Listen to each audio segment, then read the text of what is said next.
네, 탐나는 제주의 월요일 코너 책 속의 제주 시작합니다. 자연으로 떠나는 제주 여행을 주제로 서명숙 제주 올레 이사장의 제주 올레 여행이라는 책 가지고 오셨다고요? 네, 맞습니다. 서명숙 이사장이 쓴 이 놀멍 쉬멍 걸으멍 제주 올레 여행이라는 책 함께 펼쳐보려고 하는데요. 이 책은요, 발표가 된 지 꽤 된 책이기도 합니다. 네. 지난 2008년도에 발간이 되어서 사실은 벌써 15년이나 된 이야기인데요. 많은 분들이 이 제주 올레길은 알아도 그 속사정은 좀 자세히 모르실 것 같아서 오늘 이 책을 가져와 봤습니다. 제주 올레길이 이렇게 탄탄하게 자리를 잡을 수 있는 그 배경은 과연 무엇인지, 그리고 또 올레길이 만들어지기까지 만났던 이 숱한 인연들과 함께 웃음과 눈물이 뒤범벅된 그런 사연이 가득 담긴 책이라고 볼 수 있겠습니다. 네, 이 서명숙 이사장 하면 제주 올레길로 대표되지만 사실 오랜 기간 또 기자 생활을 하신 걸로 알고 있어요. 네, 그렇죠. 이 서명숙 이사장님은요, 제주도 서귀포에서 태어났고요. 23년 동안 기자 생활을 해 오시다가 오마이뉴스 편집국장을 지내기도 했습니다. 그러다가 산티아고 순례길을 떠난 곳에서 제주 올레의 씨앗을 심게 되었고 또 고향 제주로 내려와서 길을 닦게 되었다고 책에서는 설명을 하고 있는데요. 글이 정말 맛깔나고요. 구성이 정말 재밌습니다. 다양한 책을 펴내기도 했는데요. 오늘 소개해드릴 책 놀멍 쉬멍 걸으멍 제주 올레 여행뿐만 아니라 꼬닥꼬닥 걸어가는 이 길처럼 흡연 여성 잔혹사, 식탐, 숨, 나와 마주서는 시간, 영초 언니 등이 집필되기도 했습니다.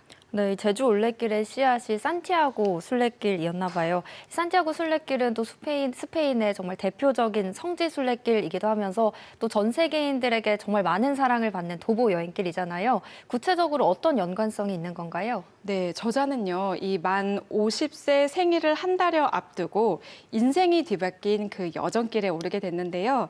그곳이 바로 산티아고 순례길이었습니다. 서명숙 이사장은요, 정말 그토록 바라던 그 기자 생활을 하고 가정도 꾸리고 살았지만 몸이 날로 망가지고 정신도 피폐해져 갔다고 합니다. 앞으로도 이제까지 살아왔던 것처럼 살아갈 수는 없다라는 그 생각에 인생의 후반부를 어떻게 살아야 할지 답을 얻고 또 아등바등 살아온 삶에 평화와 쉼을 줄 겸 산티아고 순례길에 올랐다고 하는데요. 이곳에서 여러 순례자를 만났는데 특히 영국 출신의 한 중년 여성이 아주 강한 인상을 남기게 되게 됩니다. 이 여성은요, 스페인이 너무 좋아서 스페인의 그 안달루시아 지방에 1년의 절반 이상은 사는 그 여행객이었는데요. 둘이 서로 이야기를 나누다가 제주 올레길의 씨앗이 뿌려졌다고 합니다. 네, 어떤 이야기를 구체적으로 나눴길래 이 제주 여행길이라는 도보 여행길을 만들었을까요? 이 부분이요. 약간 철학적이기도 한데요. 네. 재밌기도 합니다. 네.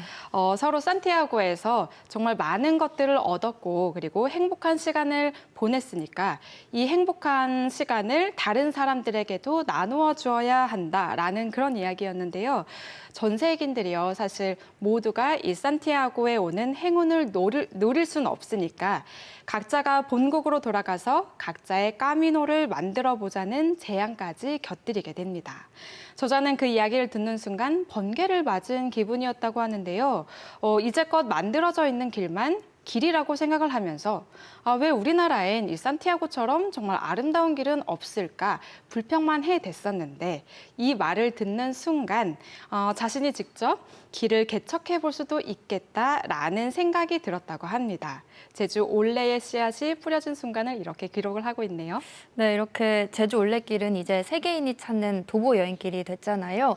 이 산티아고 순례길에서 만난 여행 친구들과의 약속을 이 서명숙 이사장이 정말 제대로 이뤄낸 것 같다라는 생각이 듭니다. 이 제주 올레길 하면 또 길을 알려주는 표식들도 정말 인상이 깊은데요. 특히 간세다리라고 하는 말 모양의 표지판이 정말 유명하잖아요. 어떤 이런 거와 관련된 이야기도 나오나요? 네, 그럼요. 이 제주 올레길은요, 말씀하셨던 것처럼 이 끈과 또 간세의 다리 등으로 방향을 일러주는 그 표식이 있는데요. 책에는요, 올레에서는 간세다리가 되자라는 내용도 있습니다. 이 간세다리라는 이 단어는요, 제주어이기도 하거든요. 네. 혹시 아나운서님 이 간세다리가 어떤 의미인지 짐작이 가시나요? 네, 제가 제주에 온 지 얼마 안 돼서 제주어를 잘 모르긴 하지만 모르지만 간세다리는 알고 있어요. 오, 네. 약간 게으른 사람을 칭하는 말 아닌가요? 오, 네, 맞습니다. 아주 정확히 맞습니다. 네. 이 간세다리는요, 제주어로 게으름뱅이를 뜻하는 제주어인데요. 올레길에서는 게으름뱅이가 되자라고 이야기를 합니다. 이게 좀 이상하게 들릴 수도 있지만요. 바꾸어 말을 하면 느리게 걷기를 의미하기도 합니다. 네. 저자는 자신의 이야기를 곁들이고 있는데요. 간세다리는 사실 자신의 어릴 적 별명이었다고 해요. 식구들이 어릴 때 천성이 게으르고 하기 싫은 일은 어떻게 해서든 피하는 이 저자를 보고 아이고 이 간세다리라고 하면서 좀 한심해했다고 하는데요. 네. 그런데 이 도시 생활자가 되면서 자연스럽게 일꾼 개미가 되어버린 거죠. 글이 정말 맛깔나게 쓰여 있는데 게으름 피우다가 죽었다는 사람은 없어도 과로로 죽었거나 병에 걸려서 걸린 사람들은 주위에 많았다라는 것을 깨달았다. 이런 내용이 있거든요. 네. 그러니까 이 일중독이 간세보다 더 위험하다라는 사실을 깨달은 파트였는데요. 산티아고 순례길에서는 느리게 걷기를 통해서 치유를 하게 되면서 저자는 비로소 이 본래의 그 성격적인 간세다리로 돌아올 수 있었다고 합니다. 네, 그러고 보면 우리나라는 이렇게 경쟁 사회가 가열되면서 이 게으른 사람을 큰 오점처럼 여기거나 아니면 좀 낙제점인 것처럼 대하곤 하는데 사실 요즘 저희에게 정말 필요한 게 이 게으름이 아닐까라는 생각도 들거든요. 네. 이 느리게 걸어야 또 올레길 주변의 식물도 볼 수 있고 또 볼을 스치는 바람도 또 느낄 수가 있잖아요. 그렇죠. 게으름에 대한 찬양이라는 책도 있긴 한데요. 네. 저자는 이 제주의 옛길을 천천히 여유롭게 걸으면서 이 풍경에 집중해 보기를 그리고 또 생각에 잠겨 보기를 권하고 있기도 합니다. 참고로요. 제주 올레길에서 만나는 간세다리는요. 눈을 꿈뻑꿈뻑하면서 꼬닥꼬닥 걸어가는 제주 조랑말을 형상화했다고 합니다. 네, 이렇게 책 이야기만 들어도 당장 이 운동화를 갈아 신고 길 위로 나서야 될 것만 같은데요. 이 여유를 가지면서 또 주변에 동화되고 또 느리게 걷는 것도 좋지만 걷다 보면 또 필연적으로 배가 고프거든요. 네. 혹시 이런 식도락에 관련한 이야기도 있을까요? 이게 빼놓을 순 없죠. 네. 이 제주 올레길이 또 이제 사랑받는 것은 걷고 또 느끼고 먹고 즐기는 것, 이 모든 것을 전부 다 체험할 수 있는 그런 여행이지 않을까. 그래서 사랑받지 않을까 싶긴 한데요. 책에서는요, 이 제주 향토 음식을 주제로 한 챕터가 하나 있습니다. 제주 올레길 4코스 개장 행사에 해녀 할망들이 올레꾼들에게 대접했던 유죽 이야기가 있기도 하고요. 또 이제는 제주에 와서 꼭 먹어야 할 음식으로 꼽히는 음식이죠. 고기국수에 대한 이야기, 또 추운 날 배지근하게 몸에 훈기를 더해주고 있는 몸국 이야기, 또 건강 담백한 갈치국 이야기 등 아주 맛깔나게 소개해주기도 합니다. 제주 음식 이야기도 그렇지만요. 이 저자가 이 글을 마무리를 하면서 대형 관광 식당에서 먹는 제주 음식이 전부가 아니다라는 그 글을 썼는데요. 전 이 부분이 굉장히 인상적이었습니다. 요새 사실 우리 제주가 이 관광지에서 뭐 비계 돼지고기나 뭐 다른 것들로 굉장히 좀 논란의 중심에 서 그쵸. 있기도 한데요. 네. 그런 곳이 아니라 이 올레길에서 마주치는 이 소박한 음식점들 그리고 이 제주 토박이들이 다니는 이런 맛집을 가볼 것을 권하고 있습니다. 제주 올레길의 정체성이 잘 드러나는 그런 대목이기도 하죠. 네, 이 올레길에 위치한 소박한 음식점에서 또 제주에서 나고 자란 이 식재료를 사용한 음식을 먹고 또 재충전해서 길 위를 다시 나서는 이런 상상을 하게 되는데요. 참 건강한 여행길을 만드신 것 같아요. 그렇죠. 지금은요, 이 제주 올레길이요, 하나의 트레일 코스로 자리를 잡았는데요. 총 길이 437km에 해당하고요.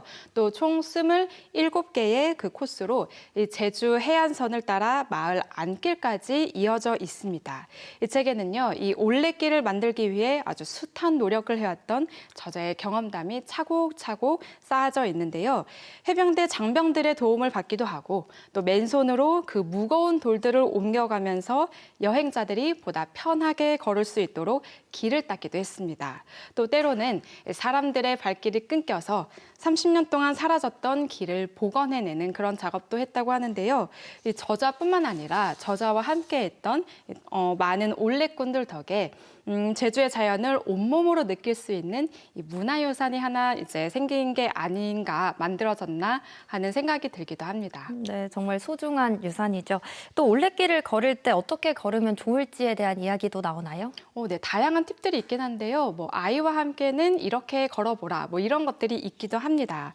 아마 이 책을 읽고 나면요, 올레길을 걷고 나면 저자가 올레길을 닦으면서 보고 듣고 느꼈던 것들이 아마 자연스럽게 장면으로 좀 오버랩되지 않을까 싶은데요. 도보 여행은 오감을 만족시켜주는 그런 여행이라고 이 책에 쓰여져 있거든요. 자동차로 동서남북 쉽게 어디로든 갈 수 있지만 걷게 되면 보이지 않는 것들이 새삼 다르게 와 닿을 겁니다. 이 느리게 걷기를 좀 더 추천을 드리고요.